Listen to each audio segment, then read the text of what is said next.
अस्सलाम वालेकुम, मैं हूं फैसल तारिक। आज 14 जुलाई 2020 है और आज दिन है मंगल का। तुर्की के खिलाफ सलीबी ताकतें एक हो चुकी हैं। इस्लाम को नाउज़ुबिल्लाह ख़त्म करने के लिए, इस्लामी इनकलाब को कमज़ोर करने के लिए इस वक्त तागूती ताकतों ने ज़ोर पकड़ लिया है और वो चाहती हैं कि अगर हमने इस्लामी इनकलाब को रोकना है, अगर हमने इस दुनिया को मुसलमानों के अरूज से बचाना है, तो फिर हमें पाकिस्तान को कमज़ोर करना होगा, हमें तुर्की को कमज़ोर करना होगा। इसीलिए तैयब उर्दगान के गिर्द घेरा तंग किया जा रहा है। सिर्फ और सिर्फ दो मुसलमान मुल्क हैं जिनसे मैं पूरे वसूख से कह रहा हूँ आलमी ताकतों को ख़तरा है। पहले नंबर पे पाकिस्तान, दूसरे नंबर पे तुर्की। तुर्की के खिलाफ अब घेरा तंग किया जा रहा है क्योंकि जो तैयब उर्दगान ने एक बड़ा कदम उठाया है, एक जुर्रत वाला काम किया है कि पिछले तकरीबन 100 साल से जो म्यूज़ियम था, जो चर्च था, इससे पहले मस्जिद थी 1934 से पहले उसे मस्जिद में तब्दील किया गया और एक बड़ा फैसला किया गया। दुनिया भर की शैतानी ताकतों की चीखें निकली। उन्होंने कहा ये क्या हो गया, ये क्या हो गया, ये तो चर्च था, अब इसको मस्जिद में तब्दील कर दिया है। जबकि तुर्की की जानब से एक ही मौक़िफ़ आया सामने कि ये हमारा अंदरूनी मसला है, ये हमारा ज़ाती मामला है और इससे पहले ये मस्जिद ही थी, लिहाजा हम किसी को इजाज़त नहीं देंगे कि वो हमारे अंदरूनी इशू पे बात करे। उसके बाद क्या हुआ है? उसके बाद इन तमाम ताकतों को ये पता चला है जो आज आया सोफिया को मस्जिद बना सकता है, कल वो मुसलमानों के किबला अव्वल मस्जिद अक्सा के लिए आवाज़ उठाएंगे। और तैयब उर्दगान ने तो वाज़ह कहा है कि अब हमारी जो अगली डेस्टिनेशन है, जो अगली मंजिल है, वो मस्जिद अक्सा है। और मैं आप लोगों का शुक्रिया अदा करना चाहता हूँ, मैं बेहद आपका मशकूर हूँ। मैं आपके कमेंट्स पढ़ता हूँ जो आप मेरे लिए दुआ करते हैं, मेरी सेहत के लिए दुआ करते हैं। अभी भी मैं हॉस्पिटल में एडमिट था, ड्रिप्स वगैरह लग रही हैं, तो आप दुआ करें कि अल्लाह शिफा दे। लिहाजा जी, शैतानी ताकतों का इजलास हुआ है ब्रसेल्स के अंदर, यूरोप के अंदर। यूरोपीय यूनियन के जितने भी वज़राए खारजा हैं उन्होंने शिरकत की है। फ्रांस ने खुल्म-खुली मुखालफत की है तुर्की की। उनका कहना था कि हम तुर्की की बदमाशी को कबूल नहीं करेंगे, तुर्की जो लीबिया में कर रहा है हम उसे बर्दाश्त नहीं करेंगे। उसके बाद जो जर्मनी के वज़ीर खारजा हाइको मास हैं, उन्होंने खिताब किया है। वो कहते हैं कि इलाकाई सतह पर तुर्की का जो तर्ज अमल है वो नाकाबिले कबूल है। तुर्की जो एक बड़ी ताकत बनता जा रहा है, इसे हमें तोड़ना होगा, हमें इसे कबूल नहीं करना होगा। अगर तुर्की इसी तरह से मुसलमानों को मजबूत करता रहा, इसी तरह से ड्रामे बना के अर्तगल गाजी जैसे मुसलमानों को तारीख दिखा के इसी तरह से हमारे खिलाफ इक़दामात करके वो काम करता रहा, तो हमारा तो बेड़ा गर्क हो जाएगा। लिहाजा अगर हमने अब ना रोका, अगर अब हम खामोश रहे, तो फिर मुसलमान पूरी दुनिया पे काबज़ हो जाएंगे, मुसलमान जाग जाएंगे। लिहाजा ये जो सोए हुए मुसलमान हैं, हमने इन्हें जागने नहीं देना। ये सोई रहें, ये इसी तरह से गंदी गंदी चीज़ें देखते रहें, हमारी घटिया फिल्में देखते रहें, ये नशा करते रहें, ये अपने आप को तबाह बर्बाद करते रहें, ये झूठ बोलते रहें तो ही बेहतर है। वरना तुर्की अगर जाग गया, पाकिस्तान के अगर मुसलमान जाग गए, तो हमारे लिए ये बेहतर नहीं होगा।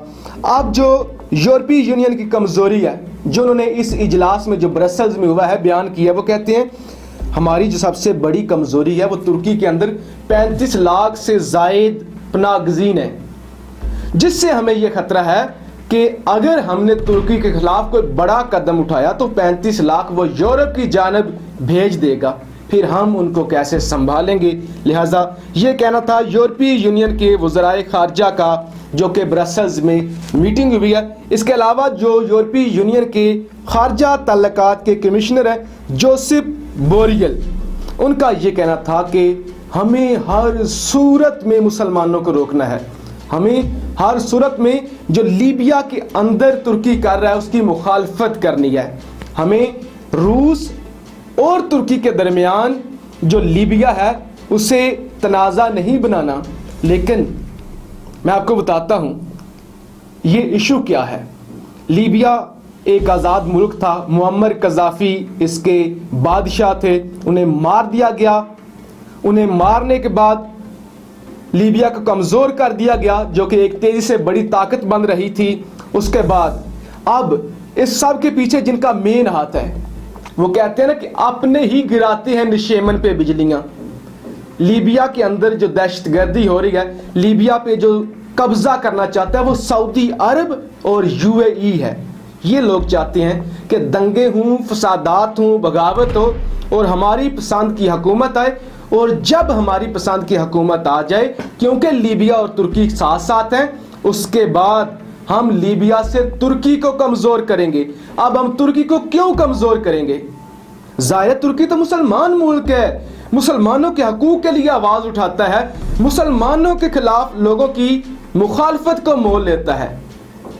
अब क्यों ऐसा करेंगे? इसलिए करेंगे कि 2030 जो 100 साला मुआहदा हुआ था, जो सबसे बड़ा जुल्म हुआ था, अब 2023 में जब ये मुआहदा ख़त्म होगा तो तुर्की कहेगा सऊदी अरब तो हमारा हिस्सा है, मक्का मदीना तो हमारा हिस्सा है, यूएई तो हमारा हिस्सा है, शाम मिस्र ये सारे हमारे हिस्से हैं, लिहाजा खिलाफत के कानून के तहत हमारा कब्ज़ा इन पे बनता है। लिहाजा यूएई और सऊदी अरब यूरोप की शैतानी ताकतों को साथ मिलाकर, इसराइल को साथ मिलाकर वो तुर्की को निस्तो नाबूद करना चाहते हैं और पाकिस्तान को कमज़ोर करना चाहते हैं।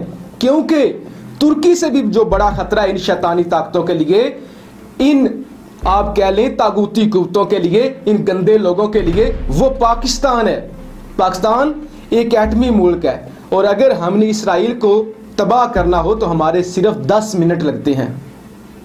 10 मिनट में हमारे मिसाइल यहाँ से इसराइल पहुँच जाते हैं। अगर ऐसी नौबत आ जाती है कि हमारे अमन को ख़तरा होता है, तो इसलिए इनको खतरा है। और सबसे बड़ा खतरा पाकिस्तान ने इसराइल को तस्लीम नहीं किया हुआ। हमारे पासपोर्ट पे लिखा हुआ है आप दुनिया के हर मुल्क में जा सकते हैं लेकिन इसराइल में नहीं जा सकते। तो असल वजह यही है कि अभी से अमेरिका, यूरोपीय यूनियन ने सर जोड़ लिए हैं कि किसी तरह से इनको रोका जाए। अगर हमने अब ना रोका तो फिर बहुत देर हो जाएगी, फिर मुसलमानों का एक इनकलाब आएगा। अब बड़ी जल्दी के साथ मैं आपको बताता हूं कि ब्रसेल्स में जो शैतानी ताकतों का इजलास हुआ है उसके नतीजे में तुर्की का क्या कहना है। तुर्की डरा नहीं है, तुर्की झुका नहीं है, तुर्की ने हार नहीं मानी। तुर्की ने यह नहीं कहा कि सारी शैतानी ताकतें हमारे खिलाफ हो चुकी हैं, अमेरिका खिलाफ है, इसराइल खिलाफ है, यूरोपीय यूनियन खिलाफ है, सऊदी अरब खिलाफ है, यूएई खिलाफ है, शाम खिलाफ है, रूस मुखालफत करता है तो हम झुक जाएं। तुर्की ने कहा है कि हम लानत भेजते हैं इस इजलास पे, हम मुजम्मत करते हैं इस इजलास की, और ये डबल स्टैंडर्ड्स हैं, ये दोहरा मियार है। ये हमें कह रहे हैं कि तुम मुदाखलत कर रहे हो लीबिया के अंदर, ये खुद क्या करते हैं, अफगानिस्तान में क्या कर रहे हैं, पाकिस्तान में 70,000 लोग क्यों मारे गए, ये ईरान के अंदर क्या कर रहे हैं, ये यमन के अंदर क्या कर रहे हैं, ये वहाँ पे क्यों नहीं बोलते। और यूरोपीय यूनियन को तो शर्म आनी चाहिए, कश्मीर तड़प रहा है, कश्मीर सुलग रहा है, उसके हक में क्यों नहीं बोलते। दुनिया का सबसे बड़ा दहशतगर्द मुल्क, आपके सामने बड़ी जुर्रत से कह रहा हूँ, दुनिया का सबसे बड़ा दहशतगर्द मुल्क तो अमेरिका है, जो मुसलमानों को तबाह बर्बाद करता है, जिसका जब जी चाहता है ईरान पे बम गिरा देता है, जिसने तारीख में पहली दफ़ा एटमी हमला किया जापान पे, जो चीन के खिलाफ सिर्फ और सिर्फ इसलिए है कि चीन ने जो ईमानदारी के साथ, जुर्रत के साथ और मेहनत के साथ तरक्की की है और दुनिया का सबसे मजबूत मुल्क बन चुका है, उसको कमज़ोर किया जाए। उसके खिलाफ क्यों नहीं बोलते, अमेरिका के खिलाफ क्यों नहीं बोलते, अमेरिका को क्यों बुरा नहीं कहते, भारत को क्यों बुरा नहीं कहते। सबसे बड़ी बात, मोदी जो इस वक्त मुसलमानों पर जुल्म कर रहा है, जो दुनिया में सबसे ज़्यादा नस्ल कशी हो रही है कश्मीर में, जो सबसे ज़्यादा जुल्म हो रहे हैं मुसलमानों पे, ईसाइयों पे, सिखों पे, हमारे सिख भाइयों पे जो पंजाब में जुल्म हो रहे हैं, उस पे क्यों नहीं यूरोपीय मीडिया बोलता, उस पे क्यों नहीं यूरोपीय यूनियन इजलास बुलाता।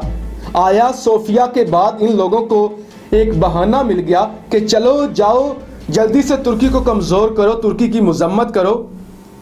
लेकिन ये इनके डबल स्टैंडर्ड्स हैं, ये तुर्की का कहना है।